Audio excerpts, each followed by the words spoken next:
Parkett, George Bartle, Emilie Lierre. Hello, Emily. Welcome. Hello. Thanks for having me.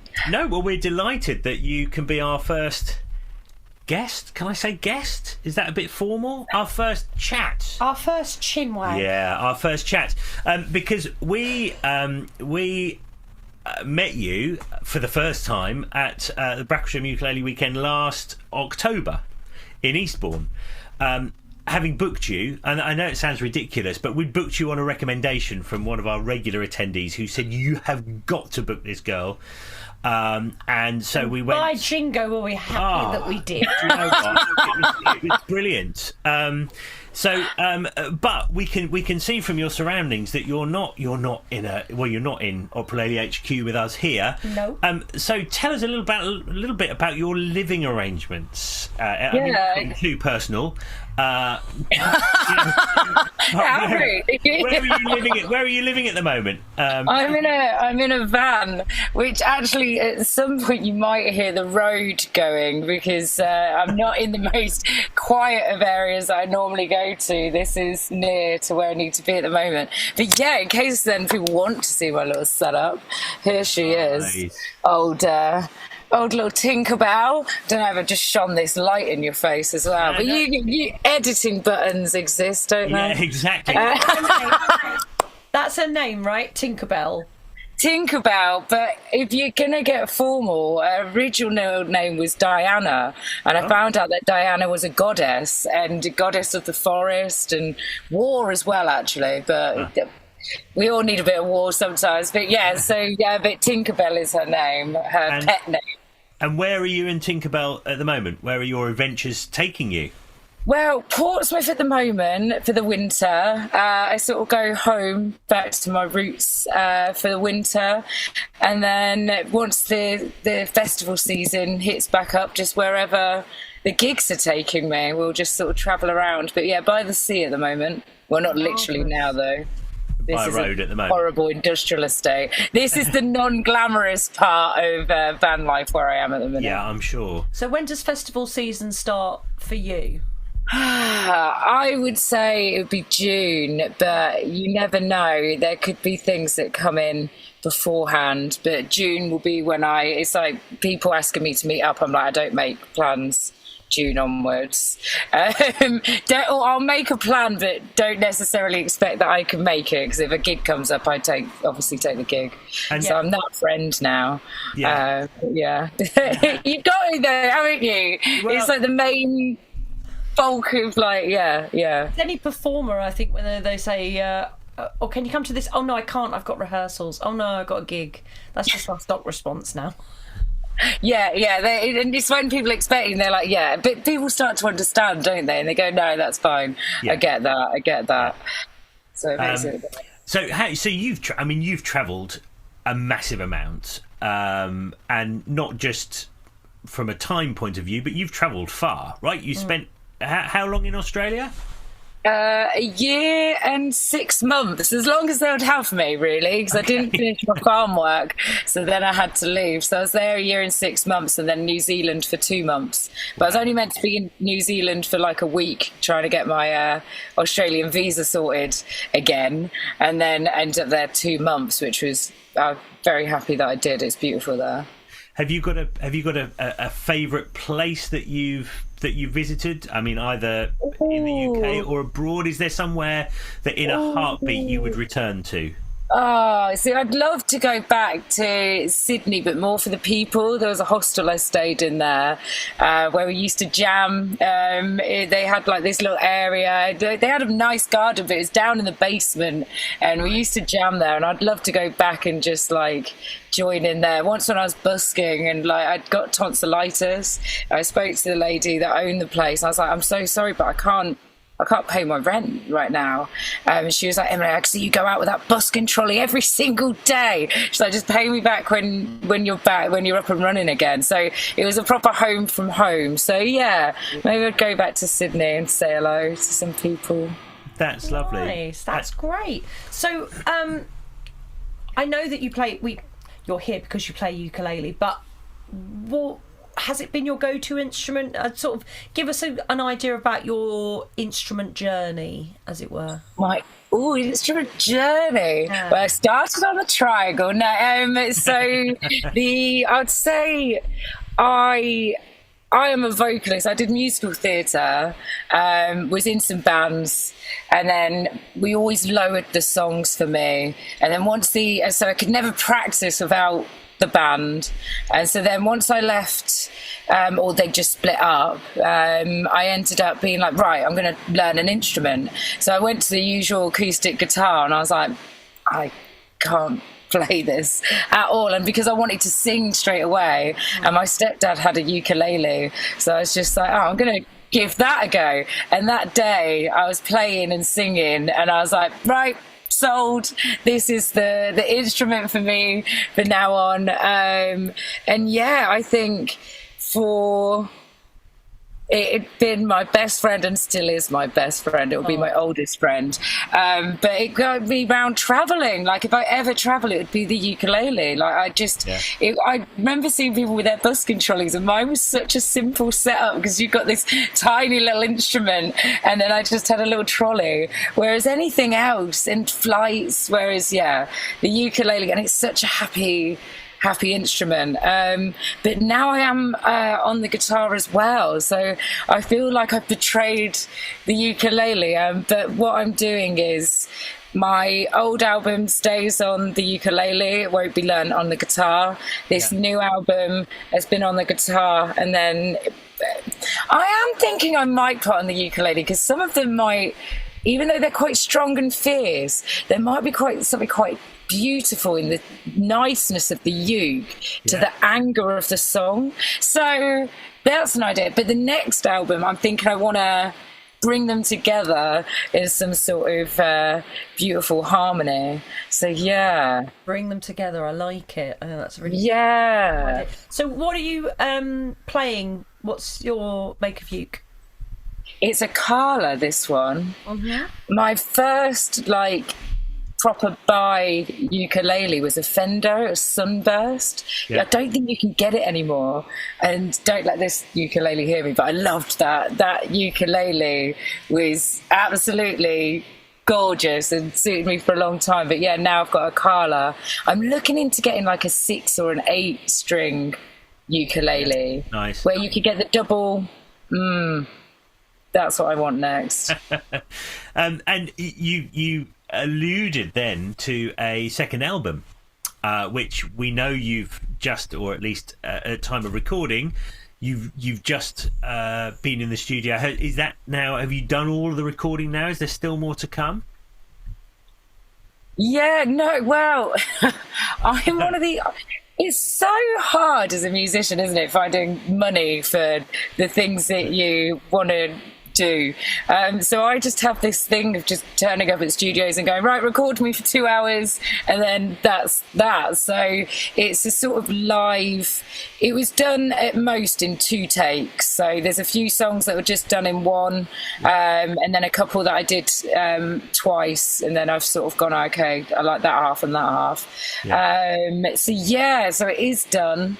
First release 21st of February, second of another song is the 21st of March, and then all of it in May. Brilliant.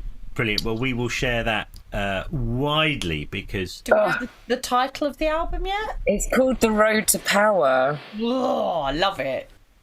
Yeah. Power's got some... I wasn't... This song that I wrote...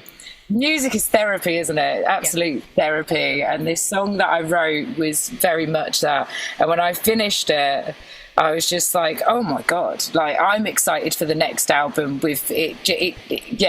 And at first I didn't want to call it Power. And I was like, why are you scared to call it what it is? And everyone I've played it to has gone, that is very powerful. And I'm like, right, okay. Because I was going to go, oh, power that's mine, or I was going to water it down. And I was like, no, it is just power. And the whole point is the song is stepping into your power. So yeah, I'm really excited for people to get to hear it. Yeah. Oh, that sounds amazing. So we know you're singing, your music, and you're traveling means a lot to you, and your lovely Tinkerbell means a lot to you. But have you got any other interests that? I know we say we need interest, but we're making music all the time. But do you have anything else that keeps you occupied? Yeah, crochet. I don't think I've got anything that I can. It's over there. That it's to stop the cold. But yeah, I've made this big blanket. The thing is, I'm really terrible at finishing things, which is funny as a lyricist. But I'll start and stop. But yeah, crochet. I love a bit of that. I'm starting to learn knitting as well. So maybe make people some hats. Nice. Eventually. And aside of sidestepping back a little bit, maybe into you said then as a lyricist, and as somebody who writes, do you have a favourite place to write? Is there a particular city or town or place or countryside or by the sea? So is there somewhere that inspires you most? Oh, that's a good one. Sorry, I think it's just being free and with space, and knowing that I don't want to say the space is mine, because the space is not mine, it's everybody's, but in the regard of just knowing that I have that space, I'm not interrupting people, because I always get too in my head that I'm like, oh God, I don't want to interrupt someone's walk with my singing, and people they probably love it, whereas I'm there going, oh, they just want to walk their dog in peace, not hear you go over and over a song. So I suppose, yeah, by the sea, and on a mountain, anywhere where you just feel absolute freedom. But obviously sometimes lyrics just come to you at random points, and that could be not the most glamorous and freeing of places, but you've got to take it when it comes. What's the system then? Do you have a notebook with you at all times? How do you note things down?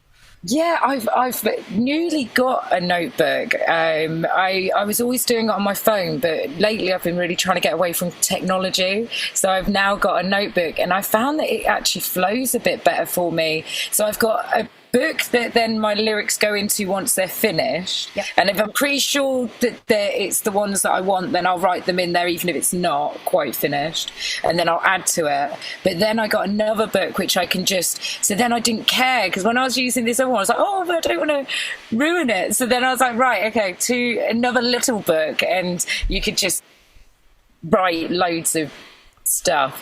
But the phone's there in case as well, I suppose. For quick noting down, that makes sense. Yeah. Is it?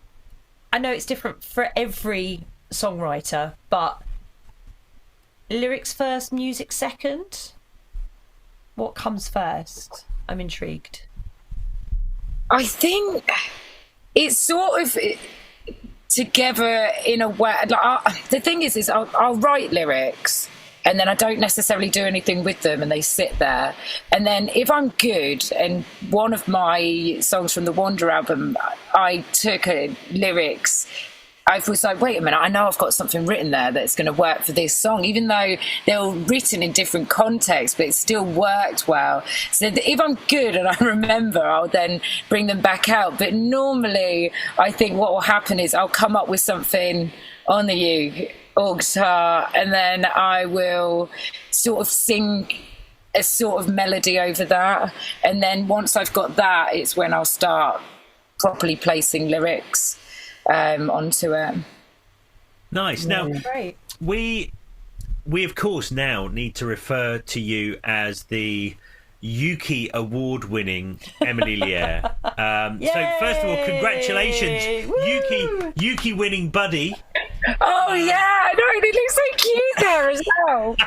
Wait, mine's all it's gonna get steamy. It's gonna get steamy. Nice. It's gonna get all steamy in this. And you didn't even know, right? You didn't even know that you were in the running for this, right? Is that correct? No, they're cheeky. They messaged me and were like, "Oh, we're just putting something together. Will you do a video of you playing the ukulele? Send us a song." So I was like, "Oh, what a lovely idea! Yeah, I could do that." And then all of a sudden, I think it was you guys messaging me, and I was like, "I didn't even know this was oh my goodness!" And then I ended up watching it. They announced you, and I started dancing around my living room because I was so excited. And then I texted you, and I was like, "Do you realise what's just happened?" Do you know? If I'd known, I would have been watching live. I would have been there. But then again, that would have ruined their surprise. But thank you for telling me, but also booking me for Bracklesham. So then I met them and got to yeah. Well, so everything. Great. It's so good, and it's thoroughly well deserved, Emilie. Really is. But it's an interesting one, isn't it? Because although you're perhaps more of a newcomer to the ukulele festival circuit, you're far from a newcomer to the festival circuit, and you're not a new performer. How have you found? I don't know. Other than Bracklesham, have you done many other ukulele specific events yet? So I did one in Portsmouth, and that was a ukulele festival there, and that's how I met my ukulele mum and dad, who then told you. So yeah, I think that is the only one. Oh no, and then I've done a few little ones here and there, but never thinking of it like. I didn't realise there was such a big ukulele scene, which is beautiful. Yeah. I just wish I'd thought outside the box a bit, because obviously I've been going around this, I suppose, feeling so alone with my ukulele, and knowing that there was like groups and stuff like this. And I know that I joined sides of Exeter ukulele group once upon a time when my friend was there, and so yeah, but not realising just how big and beautiful it was. But what a time to be alive. I now know that it does exist. I met you beautiful people. Of course the ukulele people are just the wackiest of all people, and that's exactly why I played the ukulele. So yeah, it's been nice. It's been nice finding everyone. We're proud to say we've helped you find your tribe then. Yeah. Man, you have. It was so beautiful. That weekend was so beautiful. Absolutely. And we are totally certain that it will not be your last ukulele event. I'm totally certain, because we know that not only did Anarchy in the ukulele absolutely love you, I think did KD say Emilie drinks like a fish? Yeah. Is that? It might have been another Emilie, possibly. I think it was another Emilie, actually. Okay. I mean, I don't know what you're all talking about. I saw Emilie drink a lot of water and stayed incredibly hydrated all weekends. But you definitely went down so well with. We had so many fabulous comments afterwards from our audience members as well. Who we try our best to find. People who they haven't come across before, people who are new, not necessarily new to the ukulele scene, but obviously new to our events. Yeah. But it's always an extra bonus, added joy if we're able to find somebody who is new to the scene as well, who isn't an established ukulele act. So we're pretty confident that you will become an established ukulele act very, very quickly. I hope so. But just remember where you came from, though. Oh, I'd always remember. You in that shark costume. How can I forget? We'll insert a picture here. Insert a shark. I never felt more comfortable. But that's when it was so hot in there as well, though. I thought, maybe I'll put this on, and then I sort of regretted my life. Instant regret. You're like, I can't. I've gone too far in now. I commit to the bit, Emilie. And so you did. This is true. But sort of other than ukulele weekends, which of course now will become much more regular for you, what's your do you have a typical venue, a typical kind of night that you would perform at? Do you know what? It's sort of ever changing, and I should ask. I will be playing ukulele festival this year, actually. So that has just been organised. So yeah. So has that been announced yet? Is this an exclusive? Huh? Maybe don't. We'll check. We'll cut this out if we We'll have bleep to. it. We'll bleep it. We'll bleep it. Yeah. And it'll be an absolute teaser. Yeah, I don't know. Oh, yeah, that's true. I don't think it is fine. enough. But We'll no, check I'm not doing anything over that time. So,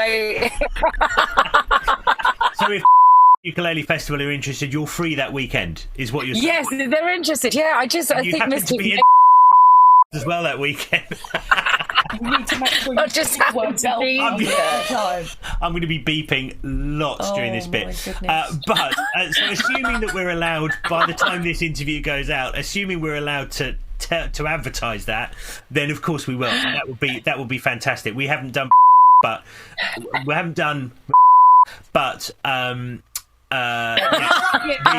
we've heard so many fantastic things about it. They're gonna love so that's great news. Oh, yeah. Do you have? But back to your question. Oh yeah.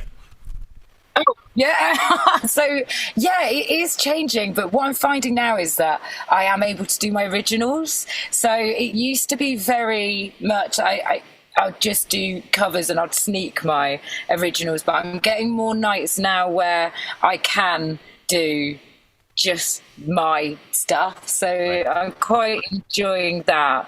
But there will still be times where it is originals as well, covers as well, which I enjoy to do. But yeah, I need to probably revamp my set list of that. But anyway, that's me just going off on a But yeah, things to do for the year. Yeah. Things to do. Yeah, well, talking to you guys, let me just get that written down. Right?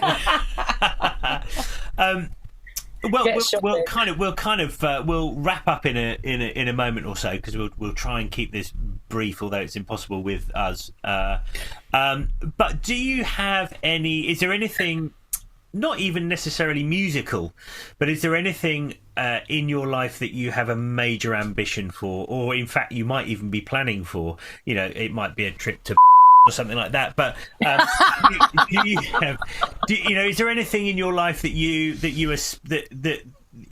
on the? If you had a bucket list, you might have a bucket list. What's the dream? Emilie's goals for 2025? Oh, New Year's resolutions. Okay. Take the world by storm. Hell yeah. Do it. Yeah, absolutely. That's 2025. Okay. And look after some plants. I like plants. I'm missing my plants in here. What you got? I've got a plant. Look, to hand. Oh, do they have a name? It's a plant. So, I mean, quite frankly, it should be called Lucky, because the fact that it's still alive. There we go. So from now on, that plant will be called Lucky. Just because, quite frankly, the fact that it is still alive under my care is nothing short of miraculous. I think that sounds like a really positive note on which to wrap up today. Yeah, Emilie, tell us your socials, your website, just so that people know where they can go and find you.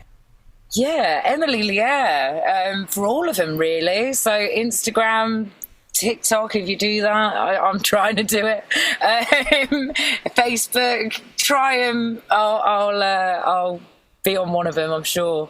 X, I don't get round, but I think other people put things on there. So tagging me, I think. Not that somebody else has control of it. Anyway, waffling again.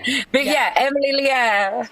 Great. Brilliant. Well, Emilie, thank you so much. Yes. Have a brilliant year. We are cheering you on all the way. You know that. And hopefully other ukulele festivals will come and book you very soon. They'll come knocking. Who knows? That's another beep I've got to do. Okay. And other places. Yeah. Well, we shall leave you to think about. Yeah, hopefully. Thank you, Emilie. Thank you. It's been an absolute joy. Oh, yeah. Man, thank you. Thank you so much for having me and for having me as your first guest. What an honour. First one. Thank you very much. Thank you, Emilie. And